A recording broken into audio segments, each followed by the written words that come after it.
Depois de sofrer muita pressão nas últimas semanas, correndo o risco de sair do cargo, o presidente Michel Temer tomou uma decisão ontem que tem sido vista como uma tentativa de buscar influência na Polícia Federal e no Tribunal Superior Eleitoral. A troca entre os titulares do Ministério da Justiça e do Ministério da Transparência foi confirmada por meio de nota pela assessoria do Palácio do Planalto. O motivo da mudança não foi divulgado pelo governo.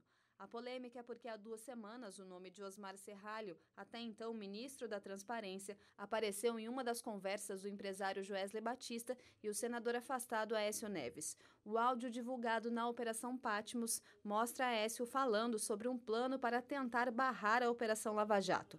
A ideia do PSDBista era de que o presidente Michel Temer substituísse o então ministro da Justiça por uma pessoa que interferisse na Polícia Federal e pudesse influenciar na escolha dos delegados que investigariam os políticos que estão na mira da Justiça.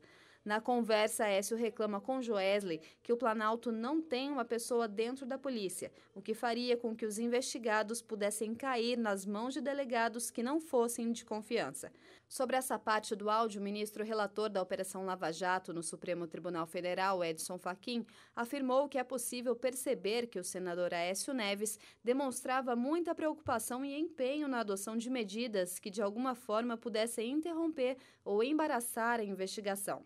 A suspeita é de que a troca de ministérios, sem justificativa aparente, poderia evidenciar que Michel Temer está cedendo à pressão de Aécio, já que o Ministério da Justiça é o que comanda a Polícia Federal. Com a troca de ministros, Torquato Jardim sai da Transparência e assume a Justiça, o terceiro nome a assumir a pasta em pouco mais de um ano. A Associação Nacional dos Delegados de Polícia Federal demonstrou preocupação com a notícia do Planalto e questionaram o fato de que não há nenhuma proposta de Torquato para o Ministério da Justiça. Em nota, os delegados ainda pedem a aprovação da PEC que garante a autonomia funcional, administrativa e orçamentária da Polícia Federal. Na agenda do Senado para esta semana estão o começo da análise da PEC das eleições diretas na CCJ e a votação da PEC que extingue o foro privilegiado nos casos de crimes comuns. E está prevista também a leitura do relatório da reforma trabalhista no Senado.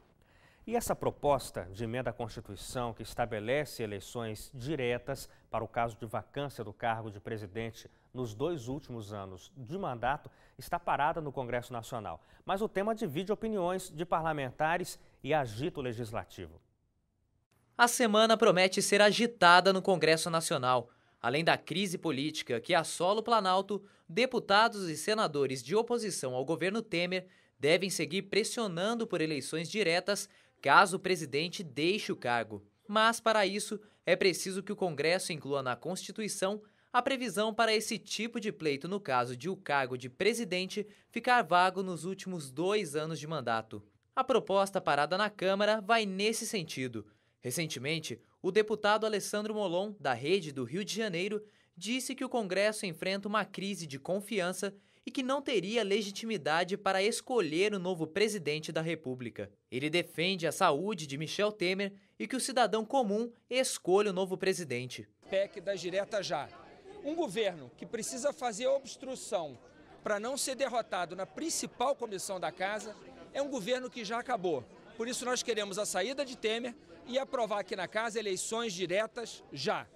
Não há a menor dúvida de que a PEC, se aprovada, valerá imediatamente. Já o deputado Fausto Pinato, do PP de São Paulo, afirma que essa discussão sobre eleições diretas é inútil e que a oposição quer criar um sentimento de terrorismo. Nós sabemos muito bem, se passasse a admissibilidade dessa PEC, nós sabemos que 1 ano antes ela vai valer. Então, quer dizer, só para criar um sentimento de terrorismo, que é o que a oposição quer fazer nesse país. Então, um sentimento de vingança contra o presidente Michel Temer. O presidente da Comissão de Constituição e Justiça da Casa, o deputado Rodrigo Pacheco, do PMDB de Minas Gerais, acredita que a crise política pode atrapalhar ainda mais os trabalhos da comissão e que vai trabalhar para que as votações não sejam interrompidas. A tendência é que o clima continue tenso, considerando que não há uma convergência de ideias em relação à pertinência dessa PEC nesse momento.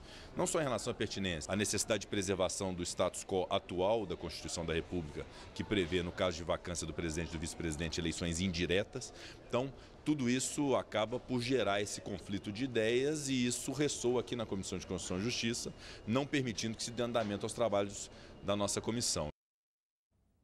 Bom, aqui dentro do estúdio, recebo hoje Suad Nasser, especialista em assuntos internacionais. Suad, obrigado pela companhia com a gente outra vez aqui no Jornal. Boa noite. Boa noite a todos. Eu que agradeço.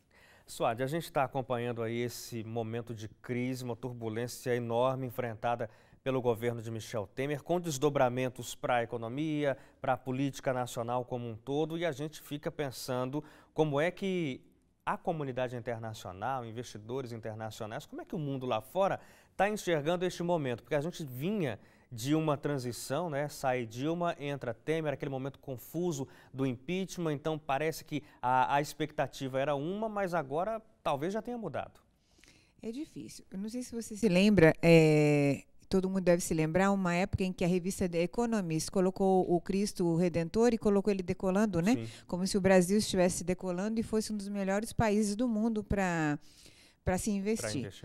De 2011, mais ou menos, para cá, a coisa degringolou. Aí começou a economia, o preço das commodities baixaram, a gente começou a perder terreno, depois veio o impeachment da Dilma, as eleições, que as pessoas, alguns eram contra, tinha algumas suspeitas que tinha fraude nas eleições, depois veio o impeachment da Dilma, veio o Zika vírus, Mariana, o desastre ambiental de Mariana, e foi acontecendo uma coisa atrás da outra. Agora os escândalos que a gente está vendo na política, quando entra o substituto, o vice da Dilma, quando ele propõe todas as reformas, dizendo não se importar se ele não for tão bem quisto assim por causa das reformas, mas o que ele queria era um Brasil novo, com uma legislação mais pertinente.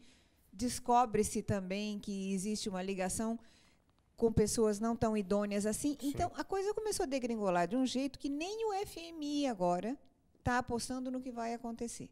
Ele sabe que esse ano é de 0,2% o crescimento, o PIB é baixíssimo e que para o ano que vem está se pensando num PIB de 1,6%, porque está se projetando também para a América do Sul, mas não que eles possam garantir que isso vai acontecer, porque eles dizem o seguinte: vamos aguardar o que vai acontecer primeiro na política brasileira, se vai haver realmente, vai ser votadas essas reformas, se vão ser votadas as reformas de verdade, para depois a gente dizer o que a gente espera do Brasil ou o que pode ocorrer. Ninguém está sabendo exatamente o que vai ocorrer.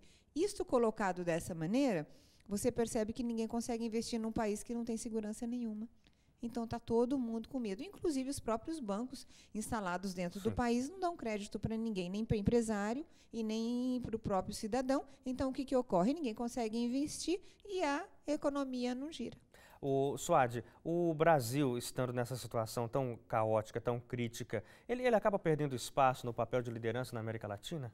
Totalmente. Perde muito porque ele não tem segurança de liderança, né?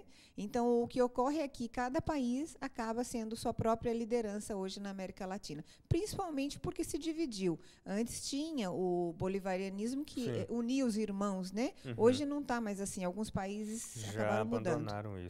Isso, claro. Abandonaram. Então, hoje tem até essa insegurança também. Sim. E aí, claro, né, essa força que o Brasil tinha vai se perdendo, mas não parece haver um novo líder para assumir isso.